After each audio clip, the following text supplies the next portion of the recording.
Maintenant que l'info a fait le tour du web, il est temps de se pencher sur la nouvelle collection Marvel Pocket, sur ce qu'on sait et sur ce qui s'est dit autour de cette collection. Globalement, l'accueil est bon, c'est ce qu'il fallait faire. C'est un format qui fonctionne ailleurs et c'est un format qui peut-être ouvrira des horizons nouveaux pour les lecteurs de comics. Vous le savez, depuis l'arrêt du kiosque, il y a un problème pour recruter les nouveaux lecteurs et on se rend compte que malgré le succès des collections à petit prix chez Panini ou des collections Carrefour, la fidélité et le recrutement ne sont pas au rendez-vous et ne sont pas au beau fixe. Urban Nomad a lancé sa collection il y a 2 ans et Urban Nomad a eu certains succès. On parle du succès de Fables et on parle aussi du succès de La Cour des Hiboux, un titre multi-édité dans toutes les collections et qui s'est vendu en nomade à 17 000 exemplaires. Quand le marché souffre, quand les rayons de comics se réduisent comme peau de chagrin, il faut tout simplement réagir. Panini, en tant que leader du marché, devait réagir. Ils l'ont fait. Que vous pensiez du bien ou du mal de cette collection, que vous pensiez que Panini a copié ou pas copié, il fallait réagir. Et ce n'est peut-être pas la solution miracle, tout comme la collection Urban avec les beaux albums n'est pas une solution miracle. Certes, il y a des succès comme Layla Starr ou Nice House on the Lake, mais c'est pas pour ça que tous les titres sont des succès. Je ne connais pas les chiffres de vente de Descender, de Ascender. Je ne connais pas les chiffres de vente de East of West ou de Decorum de Jonathan Hickman, mais c'est des titres qui ne sont jamais cités en tant qu'exemple et en tant que succès. Et quand on ne parle pas d'un titre, ça veut dire que les ventes sont peut-être au rendez-vous, mais que ce n'est pas un succès phénoménal. Donc c'est pas parce qu'il y a des succès de graphic novel qui ressemblent à des BD, qui sont vendus comme des BD et qui sont au rayon BD, que ça va être forcément un succès partout. On souhaite évidemment que iComics avec son label iGraphics trouve la voie du succès. On souhaite évidemment que les titres 404 Comics qui ont montré la voie, certains sont des succès mais pas tous, montrent la voie. On souhaite qu'il y ait un sursaut de la bande dessinée et que les bonnes œuvres soient lues, peu importe le flacon, pourvu qu'on ait l'ivresse. C'est pas parce que Urban a eu quelques succès sur Urban Nomad que la collection Marvel Pocket sera un succès. Et c'est pour ça d'ailleurs que Panini sort 5 titres et non pas 10. Ils ne veulent pas inonder le marché, ils ne veulent pas non plus se tuer à la tâche, ils sortent déjà une quarantaine de titres. Alors peut-être que ce sera l'occasion de sortir les choses un peu différemment et de travailler différemment. Mais en tout cas, il fallait réagir. Il fallait réagir pourquoi? Parce qu'on l'a dit, le marché des comics connaît des francs succès. Lady Mechanica, Saga, Walking Dead, Invincible, Nice House on the Lake, Layla Starr, pour n'en citer que certains, mais la grande majorité des titres a du mal à performer. Sullivan le disait encore dans sa vidéo du mois de décembre sur la chaîne iComics, un titre comme Immortal Sergeant, un indépendant avec des auteurs qui ont connu le succès autrefois puisque I Kill Giant avait été un succès, ce titre n'a été vendu à date qu'à 200 exemplaires, ce qui est famélique comme vous pouvez l'imaginer. Donc, il fallait le faire. Est-ce la solution? Je ne sais pas. Mais en tout cas, on ne peut pas dire que ce n'était pas le bon chemin. Alors, avant de rentrer dans le détail de la collection, je voudrais revenir sur quelque chose qui a été énormément commenté, souvent pour se moquer, souvent sur le mode de la raillerie et souvent par pure provocation, mais c'était jamais très méchant. Oui, Urban Comics n'a pas inventé le format de poche pour les bandes dessinées. Quand j'étais gamin, il y avait la collection Folio BD et je me souviens d'avoir lu des titres de Gottlieb en petit format. Je me souviens d'avoir vu des bandes dessinées traditionnelles adaptées en livre de poche. Il y avait déjà des livres de poche, il y avait le livre de poche BD, il y avait les folios BD, et certains titres sont des succès incroyables. Je pense au culotté, le culotté qui existe en intégrale évidemment, mais culotté existe dans la collection BD Folio, et culotté fait partie des très très grands succès de bande dessinée, et c'est pas, donc ça fait longtemps que ça existe. Il y a déjà eu de la bande dessinée en pocket, il y a déjà eu de la bande dessinée Panini en maxi livre, souvenez-vous, les boutiques maxi livres. Moi, je me souviens très très bien quand je commençais à bosser, ça devait être 2002-2003, j'avais rendez-vous et j'étais en avance et je m'étais arrêté, j'avais un maxi livre juste à côté et j'avais acheté un bouquin qu'on a retrouvé plus tard dans les stations essence. C'était le Daredevil de David Mack et Joe Quesada dans la collection Maxi Livre. Donc ça fait longtemps que ça existe. Et puis les collections à 10 €, il y en a plein. Les collections à 10 balles, c'est une véritable tendance de marché. Cet été, il suffisait d'aller dans un Cultura, dans une Fnac ou dans une librairie pour voir les rayons de bouquins à 10 € pour faire lire de la BD, pour faire découvrir de la BD et peut-être pour donner envie. Il y avait notamment une bande dessinée que j'ai adorée chez Casterman qui s'appelle Alice Guy sur la pionnière du cinéma. Alice Guy, je l'ai acheté chez Casterman il y a quelques années et c'est ressorti à 10 balles. Donc c'est très bien pour ceux qui ne l'avaient pas lu, ils ont pu le découvrir. Mais il y avait tout un pan de titres et il n'y a pas que Casterman qui a fait ça, parce qu'il y a plein d'éditeurs qui s'y sont mis. Et donc, c'est tout simplement quelque chose de assez répandu aujourd'hui. Voilà. Donc, oui, Urban a montré la voie dans les comics, en tout cas récente, mais d'autres l'avaient fait avant. Panini l'avait déjà fait avec Maxi Livre, mais n'avait pas rencontré le succès parce que c'était trop tôt. Vous savez, dans le commerce ou dans le marketing, on peut avoir raison, mais il ne faut pas avoir raison trop tôt. Je prends toujours cet exemple de Palm Pilot. Moi, quand j'ai commencé à bosser en 2002-2003, je me suis acheté un Palm Pilot, un organizer. J'avais mon écran, j'avais mon stylo, je notais mes rendez-vous, je notais les numéros de téléphone, j'avais un agenda. C'était long, c'était fastidieux, c'était relou. C'était l'ancêtre de l'iPhone. Il aurait suffi de le brancher, de le mettre sur un réseau, d'avoir des bornes et de mettre une puce dedans pour que ça devienne un téléphone.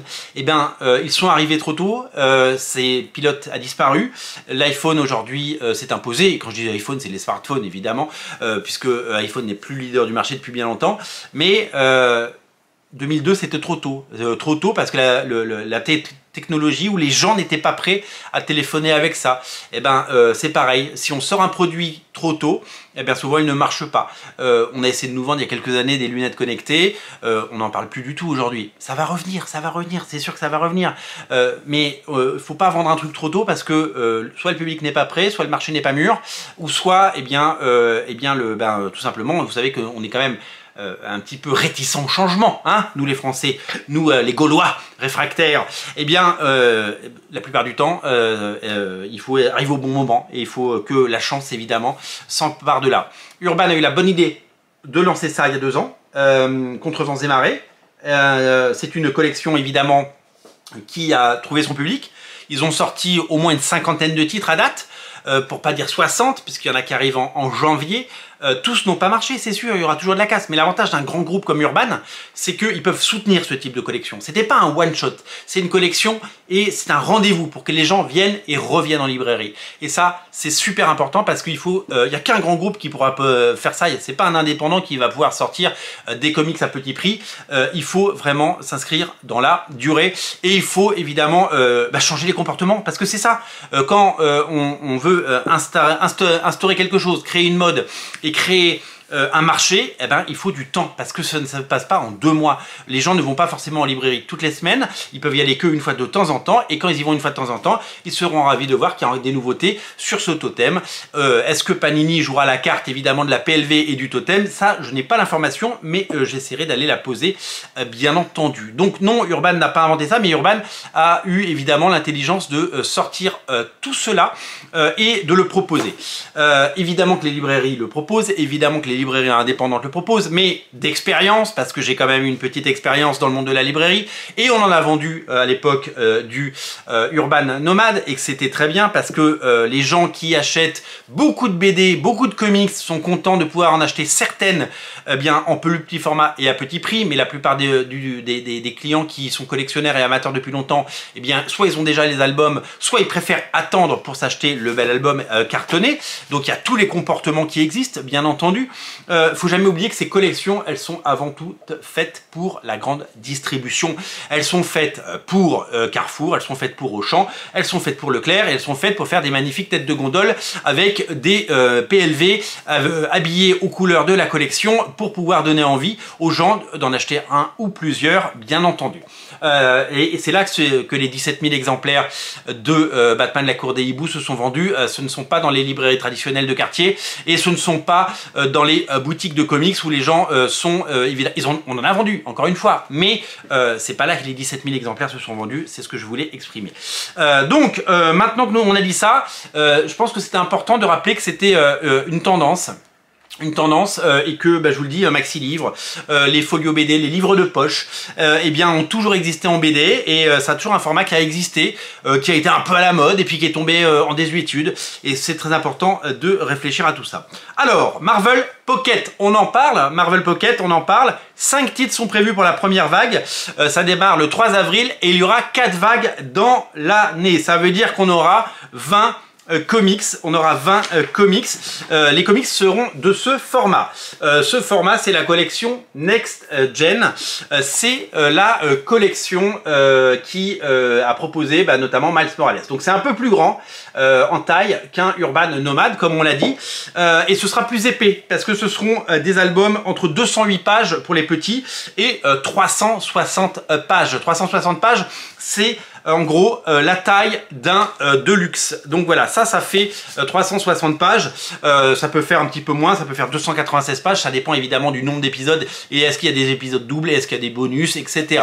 Et donc en gros, il y a à peu près 12 numéros dans un album à 9,90. Donc typiquement les Ultimates qui vont faire l'objet, eh bien, d'une édition, parce que c'est un des 5 titres de Marvel Pocket, et bien ce Deluxe, qui est le Deluxe américain avec les 13 premiers épisodes de la première saison, 8 vont être réduits dans cette taille, voilà, et vous aurez l'intégralité des épisodes. Vous voyez, là on est sur quelque chose d'assez mince. imaginez qu'il y aura 7 pages à l'intérieur, et donc ça fera des gros volumes. Donc il y aura la sensation de satiété, il y aura évidemment cette impression et ce ressenti de dépenser 10 balles et d'en avoir beaucoup, d'avoir beaucoup de contenu. Et ça c'est quand même super cool. Donc j'ai dit 4 vagues, les prix vont varier de 5,99 à 9,99. Donc on peut imaginer que les comics de 208 pages, les petits, alors je ne sais pas encore lesquels seront concernés, j'ai essayé de réfléchir à des titres de 208 pages, je n'en ai pas en tête. Les 208 pages feront 5,99, donc le même prix que voilà, que ce petit format de Killing Joke qui lui je crois faisait 128 pages. Donc ce sera plus petit, ce sera plus grand. Et donc il y aura 5 titres. Il y aura 5 titres, on l'a dit. Un des 5 titres, c'est les Ultimates. Donc ça, c'est génial parce que c'est un des meilleurs titres pour découvrir les Avengers.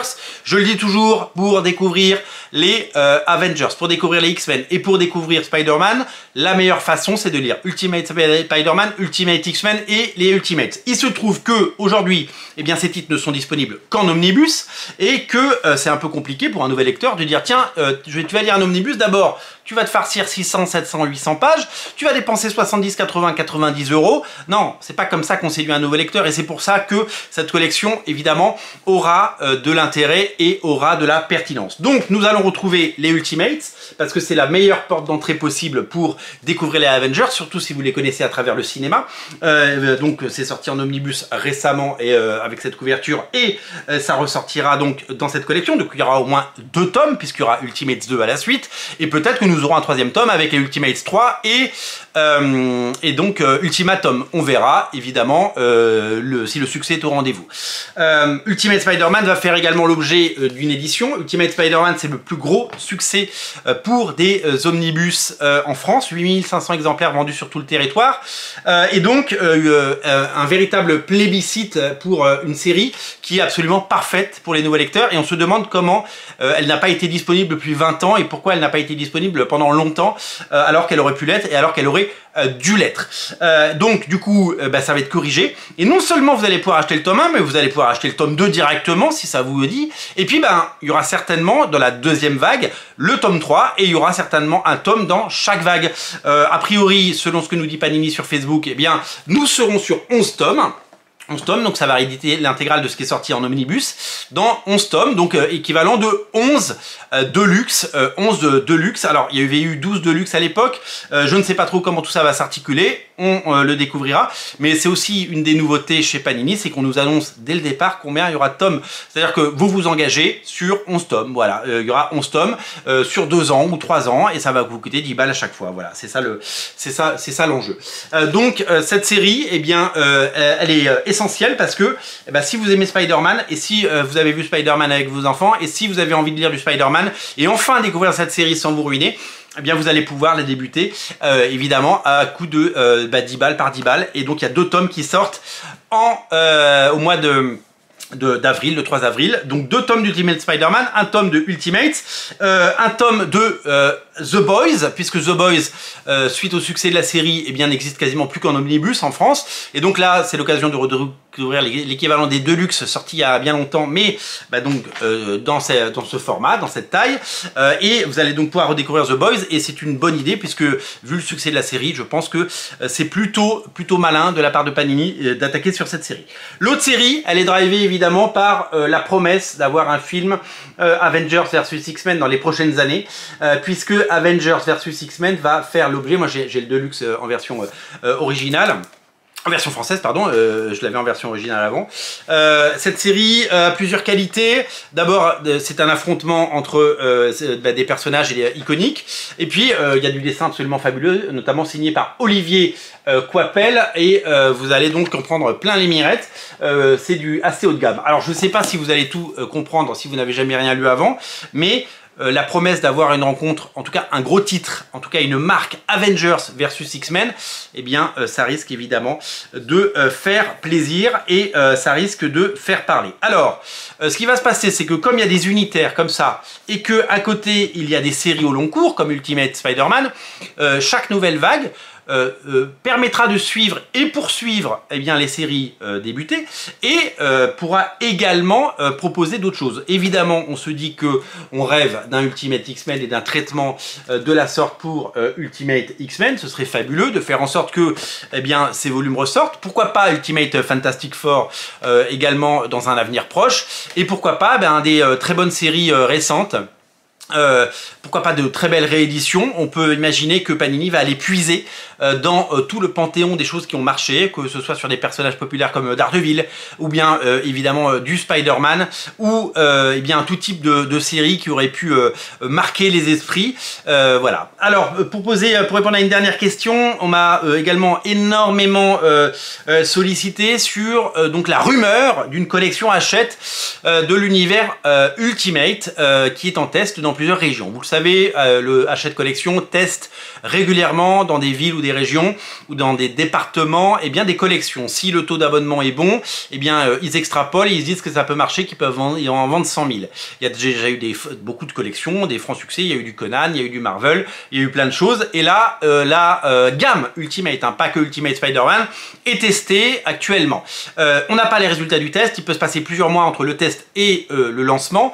Et donc, ce sera certainement dans tous les marchands, chez tous les marchands de journaux et sur les internets en 2024. Donc ces collections vont cohabiter. Ce sont deux choses complètement différentes. Panini, c'est l'éditeur en France de Marvel et Hachette Collection publie sous licence Panini, donc Marvel, et bien des séries. C'est pour un public différent. C'est pour un public qui va peut-être cohabiter. On verra bien ce qui se passe. Honnêtement, je suis assez curieux de voir comment ça va se passer. Mais ce sont deux projets, l'un n'annule pas l'autre. Et le but de tout ça, c'est rendre les comics disponibles et les démocratiser. Clairement, il faut démocratiser les comics et il faut faire en sorte qu'elle soit le plus lue possible par un plus grand nombre de personnes. Donc je vous l'ai dit, on peut imaginer plus tard du Daredevil, on peut imaginer des séries avec les Fantastic Four, on peut imaginer des runs complets et on peut imaginer des récits. Je pense pas qu'ils vont rééditer les intégrales ou les Epic Collections. Je pense qu'ils vont aller sur des choses modernes et récentes avec des séries au long cours pour pouvoir séduire évidemment un nombre grandissant de lecteurs et des lecteurs qui auraient envie de découvrir tout ça. En tout cas, je le répète, et pourtant j'étais très circonspect par rapport à Urban Nomad et puis j'ai été rassuré par certains chiffres. Et il y a un véritable phénomène qui est en train de se mettre évidemment en branle.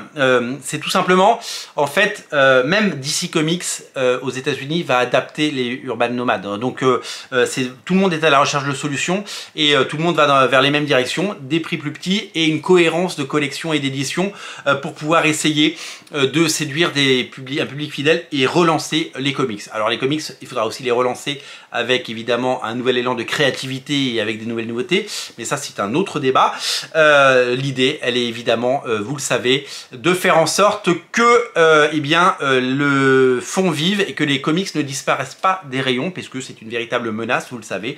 Les rayons des Cultura, des Fnac et des rayons comics dans les librairies indépendantes a réduit et il était temps d'agir et Panini a fait, à mon avis, le bon choix. Voilà, si vous avez de nouvelles questions sur ces Marvel Pocket, je vous invite évidemment à les poser et on sera là pour y répondre en commentaire. Si vous aimez ces vidéos, le meilleur moyen de les soutenir, c'est d'aller sur le compte Tipeee et de mettre ce que vous voulez. Merci de votre attention, on se reparle très bientôt. Salut!